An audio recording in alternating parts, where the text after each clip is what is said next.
Salam alaikum wa rahmatullahi ta'ala wa barakatuh. Dans cette vidéo, Inch'Allah, on va traiter le premier exercice de la série, ainsi qu'on va répondre à plusieurs questions. Par exemple, quelles sont les différences entre une fonction et une procédure? Deuxième question, dans quel cas j'utilise une fonction et dans quel cas j'utilise une procédure? Alors, voici l'énoncé du premier exercice. Écrire un algorithme qui permet de calculer le maximum entre 4 nombres entiers en utilisant une fonction et une procédure. Donc, on va avoir la solution avec deux versions. La première version, celle qui utilise une fonction, et la deuxième version, celle qui utilise une procédure. Alors, au niveau de l'algorithme, vous avez 4 nombres entiers, A, B, C, D, et je veux calculer comme résultat max. Maintenant, comment utiliser la fonction, ou alors, quels doivent être donc les paramètres, ou alors les variables de la fonction? Alors, vous avez trois possibilités. Soit, je vais écrire une fonction, ou alors un sous-algorithme, que ce soit fonction ou la procédure, qui permet de calculer le maximum entre 4 nombres entiers, x, y, z, t. Ou alors, j'écris un sous-algorithme qui permet de calculer le maximum entre 3 nombres entiers, x, y et z. Ou alors, j'écris un sous-algorithme qui permet de calculer le maximum entre 2 nombres entiers. D'accord? Que je vais appeler par exemple x, y. On va voir quelle est la meilleure solution parmi ces trois. Alors, concernant la première solution, j'écris un sous-algorithme qui permet de calculer le maximum entre 4 nombres entiers. Et rappelez-vous que dans l'algorithme, j'ai 4 nombres pour lesquels je veux avoir le maximum. A, B, C, D. Et donc, je vais faire appel au sous-algorithme en transmettant les 4 variables A, B, C, D au sous-algorithme donc qui va me calculer le maximum entre ces 4 variables. D'accord? Alors, l'inconvénient ou le premier inconvénient de cette solution, c'est que la solution devient un peu compliquée parce que vous devez comparer entre 4 variables. D'accord? Ça, c'est le premier inconvénient. Maintenant, avec une fonction ou un sous-algorithme qui calcule le maximum entre 3 nombres entiers. Donc, au niveau de l'algorithme, je vais envoyer tout d'abord A, B, C, D au sous-algorithme pour qu'il me calcule max 1.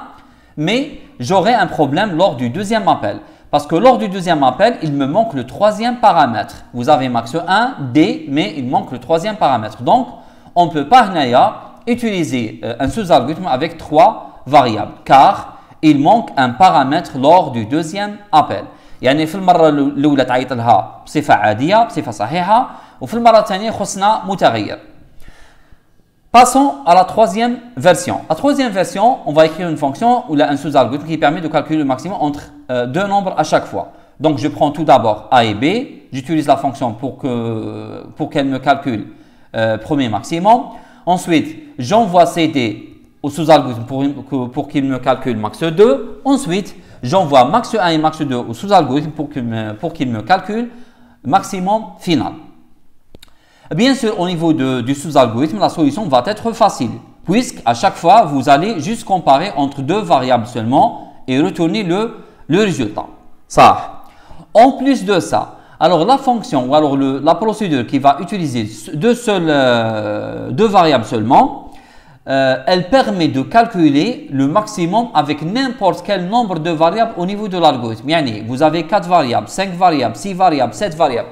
N'importe quel nombre de variables, bien sûr supérieur ou égal à 2, elle pourra toujours, on peut toujours l'utiliser pour calculer le maximum. Par exemple, je prends 5 variables. Je prends par exemple 5 variables. Vous avez première variable, deuxième variable, troisième variable, quatrième variable et cinquième variable. Alors, j'utilise le sous-algorithme pour la première fois pour qu'elle me calcule le premier maximum. Ensuite, je calcule le maximum entre le troisième et le quatrième. Ensuite, je calcule le maximum entre le premier maximum et le deuxième maximum. Et enfin, je calcule le maximum que j'avais avec le dernier nombre. Et de cette manière, je vais avoir le maximum final.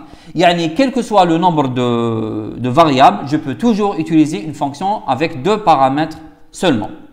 Par contre, si vous prenez la deuxième solution, celle dans laquelle le sous-algorithme possède 3 paramètres seulement, là, je vous ai donné un exemple dans lequel je ne peux pas utiliser ce sous-algorithme. Pour la simple raison, lorsque j'arrive à un certain appel, je ne peux pas utiliser le sous-algorithme parce qu'il manque des paramètres. Par exemple, je ne peux pas l'utiliser lorsque je calcule le maximum entre 4, entre 6, entre 8, mais je peux calculer le maximum avec un certain nombre de variables qui doit être pair. Donc, il faut que le nombre de variables soit impair. Si le nombre de variables est impair, 3, 5, 7, 9, 11, je peux utiliser ce sous-algorithme. Mais si le nombre de variables est pair, je ne peux pas utiliser ce sous-algorithme parce que lors d'un certain appel, il manque des paramètres dans l'appel. Même avec la première solution, donc je vous ai donné un exemple dans lequel j'ai utilisé 4 variables, mais si vous prenez 5 variables, 6 variables, ça ne marche pas. Il y a même d'autres cas. Là, vous devez avoir le nombre de variables mode 3 égale à 1. معناتها avec 4 variables, je peux le faire. Avec 7 variables, je peux le faire. Avec 10 variables, je peux le faire, ainsi de suite. Par exemple, avec 10 variables, je calcule le maximum entre les 4 premiers, le maximum entre les 4 prochaines valeurs. Ensuite, il me reste le premier maximum, le deuxième maximum, la 9e variable et la 10e variable. Et ceci va me permettre de faire un autre appel avec 4 paramètres. Donc, il faut que le nombre de variables soit être mode 3 égale 1. Donc 4, 7, 10, 13, ainsi de suite. Et donc vous trouvez ici que la meilleure solution, c'est d'utiliser un sous-algorithme qui permet de calculer le maximum entre 2 variables. Et ce sous-algorithme, je peux l'utiliser toujours, quel que soit le nombre d'éléments supérieur ou égal 2. Et justement, pour cette raison, on va opter sur la troisième solution, donc un sous-algorithme qui calcule le maximum entre 2 variables seulement. Commençons par la solution qui utilise une fonction. Alors, au niveau de l'algorithme, vous avez déjà 4 variables, A, B, C, D. Sachant que j'ai une fonction qui permet de calculer le maximum entre 2 nombres seulement, alors au départ, j'appelle la fonction qui possède comme paramètre x, y. Donc, je transmets la valeur de A à x et la valeur de B à y. La fonction va me calculer le maximum entre x, y, qui n'est rien d'autre que le maximum entre A et B. Le résultat, bien sûr, il est calculé dans la variable n et ensuite la fonction va nous retourner le résultat qu'on va le mettre dans la variable max 1. Passons aux 2 autres variables, c, d. Alors, de la même manière, j'appelle la fonction pour la deuxième fois, je transmets c à x, d à y. La fonction me calcule et me retourne le résultat m que je vais le mettre dans la variable max 2. Troisième appel, donc, j'envoie maintenant max 1 dans x, max 2 dans y et la fonction va me retourner le résultat que je vais mettre dans max et juste après ça, je vais afficher la valeur de max. Essayons de voir la solution. Alors, j'appelle l'algorithme max 4, je laisse un espace pour déclarer les variables de l'algorithme et je commence par la fonction. Alors, la fonction, elle possède un type de résultat entier. Pourquoi? Parce que je cherche à calculer le maximum entre 2 nombres entiers et ça doit être un nombre entier. Et donc, le type de résultat, c'est entier. Je laisse de la place pour déclarer des variables locales et je commence. Donc, vous avez 2 nombres entiers x, y et vous allez calculer directement le maximum entre x et y, suivant le schéma de tout à l'heure. Donc, si x est supérieur ou égal à y, alors m reçoit x, sinon m reçoit y. Et n'oubliez pas que lorsqu'il s'agit d'une fonction, vous devez retourner le résultat. Dans notre cas, c'est m. Revenons aux paramètres, là, et variables. Paramètres et variables locales. Alors, quels sont les paramètres de la fonction? D'après ce que j'ai dit dans les vidéos passées, j'ai dit que lorsqu'il s'agit d'une fonction, les paramètres sont des données. Et je vous ai donné une astuce que généralement les données ne changent pas de valeur au niveau de la partie action. Et donc, les 2 seules variables qui ne changent pas de valeur sont x et y. Et par conséquent, je vais mettre comme paramètre x et y. Maintenant, le m, ce n'est pas une donnée, c'est un résultat. Je vais le déclarer comme variable locale. Passons à l'algorithme. Au niveau de l'algorithme, tout d'abord, je commence par lire les 4 nombres A, B, C, D. Par la suite, je commence par le premier appel. Donc, au niveau du premier appel, j'appelle la fonction maximum et j'envoie A et B. Le résultat, je vais le mettre dans max 1. J'envoie encore la fonction la deuxième fois, j'envoie C et D, le résultat dans max 2. Et j'appelle la fonction pour la troisième fois, en envoyant max 1 et max 2, le résultat, je vais le mettre dans max. Il me reste qu'à afficher le résultat final, c'est-à-dire la valeur de max. Ainsi donc se termine le corps de l'algorithme. Quelles sont les variables de l'algorithme? Bien sûr, il se trouve entre le début et la fin de l'algorithme. Il s'agit des variables A, B, C, D, max 1, max 2 et max. Je vais les déclarer en haut. J'espère que c'était clair. Passons maintenant à la procédure. Alors, la procédure, comme on a vu la dernière fois, si vous voulez calculer des résultats, vous devez faire une transmission par variable. Au moment de l'appel, vous allez envoyer les données, plus la variable qui représente le résultat. Alors, dans notre cas, je vais envoyer A et B les données, plus la variable qui représente le résultat, le maximum entre A et B que je vais appeler max 1. Alors, j'appelle la procédure et bien sûr, grâce à la transmission par variable, elle va me calculer la valeur de M qui n'est rien d'autre que la valeur de max 1. Alors, de la même manière, je prends C et D, les deux prochaines données, avec le deuxième résultat max 2. Alors, j'envoie max 2, bien sûr, au départ, il est inconnu. Donc, max 2 تكون مجهولة, ما عندهاش قيمة. Et je connais les valeurs de C et D, les données. Alors, j'envoie C à X, D à Y. Et la procédure, elle va faire une transmission par variable de max 2 dans la variable max dans la variable M qui va représenter exactement max 2, le maximum entre C et D. Pour le troisième appel, donc la même chose, je vais envoyer max 1 dans X, max 2 dans Y et je vais envoyer max par variable. Toujours, donc max, il est inconnu. C'est le résultat. Donc, il est envoyé vide et c'est à la procédure de calculer la valeur de max, toujours avec la variable M en faisant une transmission par variable. Et de cette manière, la procédure calcule la valeur de max. Et par la suite, je peux afficher max. Voyons la solution. Alors, j'appelle l'algorithme max 4. Je laisse la place pour déclarer les variables de l'algorithme. Voici la procédure. Donc, rappelez-vous qu'à la fin, vous n'avez pas le type de résultat.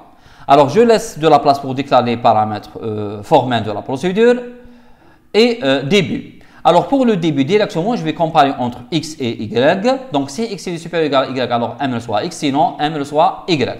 Et rappelez-vous, au niveau de la procédure, vous n'avez pas d'instruction retournée. Faites attention. Alors, au niveau des paramètres, rappelez-vous qu'est-ce que j'ai dit au niveau des procédures. J'ai dit que les paramètres formels de la procédure sont des données et des résultats. Dans notre cas, les données sont X et Y et le résultat c'est M. Et rappelez-vous que le résultat doit être transmis par variable. Et par conséquent, vous allez mettre X entier, Y entier, mais var M entier. Donc la règle dit tout simplement, chaque résultat doit être transmis par variable. D'accord? Au niveau de l'algorithme, vous allez commencer par lire A, B, C, D et on va faire les trois appels. Alors le premier appel, c'est pour calculer max 1. Remarquez où l'appel, vous n'avez pas une affectation. L'affectation se fait au niveau de la fonction. Donc vous envoyez la première donnée, la deuxième donnée et vous envoyez la variable qui représente le résultat. Alors la valeur de A, elle est connue, la valeur de B, elle est connue parce que j'ai déjà lu les valeurs de A et B, mais la valeur de max 1, elle n'est pas connue. Donc je vais l'envoyer à la procédure et la procédure, elle va la calculer. C'est clair? De la même manière, je vais envoyer C et D max 2. Donc C et D, ce sont les données, ils sont connus. Et j'envoie max 2 qui est inconnu et c'est à la procédure de calculer la valeur de max 2. Lors du troisième appel, je vais envoyer max 1, max 2 et max. Donc max 1 et max 2 sont connus parce que j'ai déjà calculé lors des deux premiers appels la valeur de max 1 et max 2. Mais max est toujours inconnu. Donc je vais l'envoyer par variable à la procédure et elle va la calculer. À la fin, il me reste qu'à afficher la valeur du maximum final. Je déclare à la fin les variables de l'algorithme qui sont toujours A, B, C, D, max 1, max 2 et max.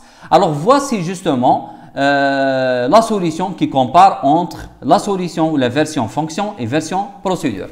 On va essayer de trouver ou là de citer les différences. Alors, pour résumer, je vous dis qu'il y a 5 différences. Bien. Alors déjà au niveau du mot-clé, là vous avez fonction, là vous avez procédure. Ensuite, au niveau de la fonction, là vous mettez seulement les données. Par contre, au niveau de la procédure, vous mettez les données x, y plus la variable qui représente le résultat. Alors au niveau de la fonction, je vous mets la variable qui représente le résultat, elle était déclarée comme variable locale. Mais au niveau de la procédure, elle est déclarée comme paramètre transmis par variable. Est-ce que c'est clair? Ça, c'est la deuxième différence. Troisième différence, c'est que la fonction, bien sûr, elle retourne un résultat qui est de type entier. Vous devez le mettre ici.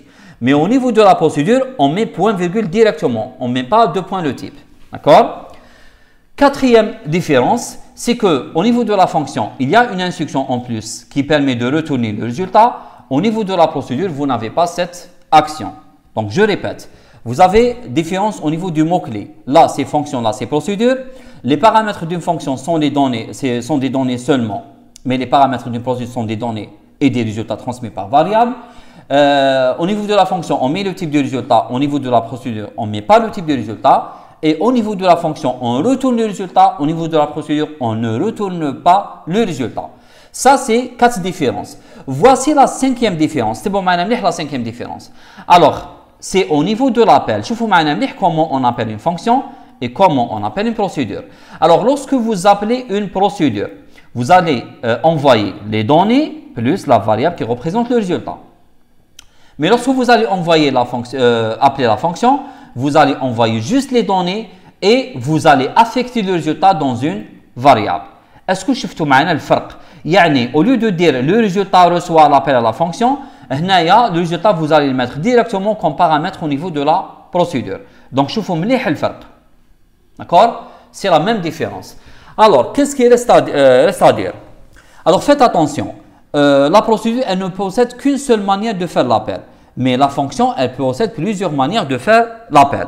Alors, justement, je peux faire l'appel au niveau de l'affichage directement, sans utiliser les variables max 1, max 2 et max. Je vous montre كيفاش. Alors, j'affiche directement. Donc, au lieu de faire tout ça, max 1 reçoit, max 2 reçoit, max reçoit, ensuite j'affiche. Non, j'affiche tout ça directement en faisant les appels à l'intérieur de l'affichage. Comment? Donc, j'affiche max égal. Donc, ça, c'est une chaîne de caractères, c'est un message. Et après ça, bien sûr, c'est quoi le max? C'est le maximum entre entre A, B et le maximum entre C et D. Donc, j'écris ça de cette manière. Maximum, grande parenthèse, entre maximum entre A, B, virgule, maximum entre C et D. Alors, de cette manière, qu'est-ce qu'elle va faire? Comment se fait l'affichage? Tout d'abord, je vais faire le premier appel à la fonction maximum pour calculer max entre A et B. Supposons que le maximum c'est A par exemple. Ensuite, je vais faire le deuxième appel pour avoir le maximum entre C et D. Et supposons par exemple que c'est C. Ensuite, vous avez le troisième appel qui permet de calculer le maximum entre le premier maximum par exemple A et le deuxième maximum par exemple C. Et vous allez avoir le maximum final. Et donc, elle va vous afficher directement le résultat final. Et donc, vous voyez ici que avec la fonction, je peux faire des appels avec deux manières différentes. Donc, je peux affecter le résultat des appels à des variables, ensuite afficher le résultat, ou alors j'affiche directement le résultat de l'appel à la fonction, bien sûr plusieurs fois. C'est clair? Ça. Arrivons à quelques règles. Donc, une fonction doit toujours renvoyer un résultat. Yani, la fonction toujours fera renvoyer le résultat.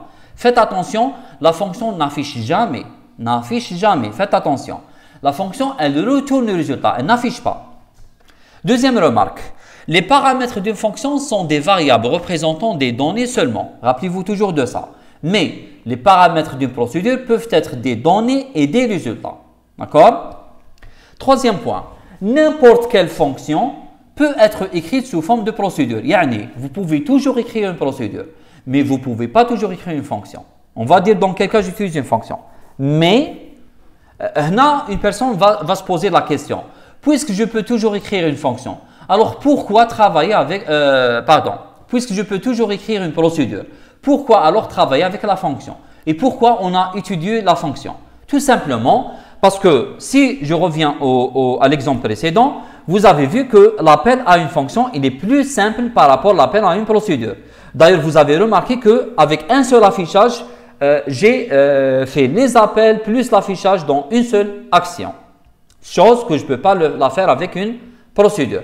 Donc, la seule différence, c'est que l'utilisation des fonctions, elle est plus souple ou la plus facile par rapport à la procédure. D'accord? Donc, c'est pour cette raison qu'on préfère utiliser une fonction lorsque c'est possible. J'arrive maintenant au point. Dans quel cas je peux utiliser une fonction? Ça, j'utilise une fonction dans un seul cas.